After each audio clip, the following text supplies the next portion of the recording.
ইয়া আইয়ুহাল্লাযীনা আমানু, হে মুমিনেরা, আল্লাহ সম্মান দিয়া দুনিয়াতে মানুষ বানাইছেন, বানাইয়া সম্মান দেন নাই। এবার সম্মান যেন নষ্ট না হয়, পরিবেশ কিন্তু খারাপ।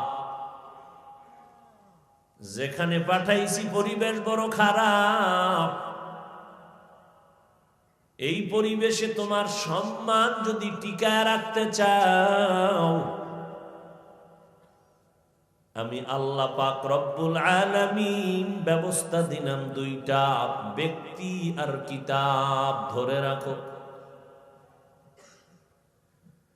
হাজারো কঠিন খারাপ পরিবেশেও যদি থাকো, আর আল্লাহর দেয়া দুইটা জিনিস যদি ধরে রাখতে পারো, জিন্দেগিতেও তোমার সম্মান কখনো নষ্ট হবে না।